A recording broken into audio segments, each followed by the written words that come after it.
మైలవరం నియోజకవర్గ టీడీపీలో scene reverse అయింది. వసంత కృష్ణ ప్రసాద్ సీటుపై డైలమా నెలకొంది. దీంతో వసంత కృష్ణ ప్రసాద్ తీవ్ర అసంతృప్తిలో ఉన్నట్టు తెలుస్తోంది. మైలవరం టికెట్ ఎవరికిస్తారో బాబు ఇప్పటిదాకా స్పష్టత ఇవ్వలేదు. రెండో జాబితాలో కూడా వసంత కృష్ణ ప్రసాద్ పేరు కనిపించలేదు. దీంతో బాబు తీరుపై సన్నిహితుల దగ్గర వసంత మండిపడుతున్నారు. మరోవైపు వసంతను మైలవరం టీడీపీ నేతలు వ్యతిరేకిస్తున్నారు. వసంతకు సహకరించేది లేదని తెగేసి చెప్తున్నారు మాజీ మంత్రి ఉమా.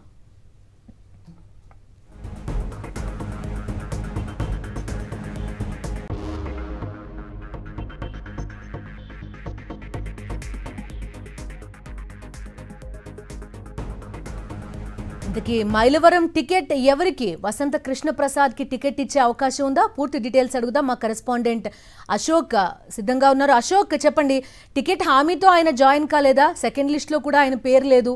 ఏం చేయబోతున్నారు ఇప్పుడు ఆయన? మనం చూస్తే కనుక ఉమ్మడి కృష్ణా జిల్లాలో మైలవరం నియోజకవర్గం సంబంధించి చర్చ అయితే నడుస్తుందని చెప్పుకోవచ్చు. ఎందుకంటే అక్కడ ఇప్పటికే ఎవరైతే దేవినేని ఉమామహేశ్వరరావు టికెట్ ఆశించారో కానీ చంద్రబాబు ఆయనకి ఇచ్చే పరిస్థితి రోజు. ఇలాంటి సమయంలో వసంత కృష్ణ ప్రసాద్ టీడీపీలో చేరారు, తనకే టికెట్ వస్తుందని ఆయన ఆశించారు. కానీ ఈ రోజు వరకు కూడా చంద్రబాబు నుంచి ఎలాంటి హామీ ఆయనకి రాలేదని చెప్పుకోవచ్చు. దీంతో ఒక ఫ్రస్ట్రేషన్ అయితే గురవుతున్న పరిస్థితి కనబడుతుంది. పార్టీలో మైలవరంలో ఉన్న టీడీపీ క్యాడర్ కూడా ఆయన తీవ్రంగా వ్యతిరేకిస్తుందో వాళ్ళని కలుపుకునే ప్రయత్నం అయితే కొంత చేస్తున్నారు. కానీ వారెవరు కూడా ఇతని వెంట నడిచేందుకు అయితే సిద్ధంగా లేని పరిస్థితి అయితే మనకి చాలా స్పష్టంగా తెలుస్తుంది.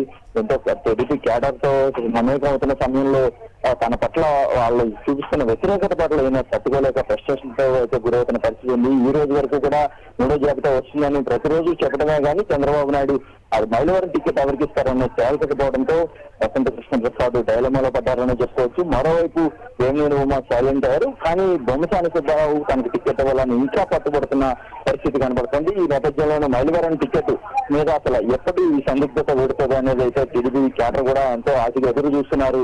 ఎవరు ఈ ప్రాంతానికి ఎవరు అభ్యర్థిగా వస్తారు అన్నది కూడా వాళ్ళంతా కూడా ఆశగా ఎదురు చూస్తున్న పరిస్థితి. అయితే వసంత కృష్ణ ప్రసాద్ ఎలాంటి క్లారిటీ లేకపోవడంతో ఆయన ఒక డైలమాలో పడ్డారు. ఇప్పుడు చంద్రబాబు నాయుడు ఏ విషయం తేల్చకపోవడంతో ఆయన ఏం చేయాలో పాల్గొన్న పరిస్థితి అక్కడ మనకు కనబడుతుందని చెప్పుకోవచ్చు. ఓకే అశోక్.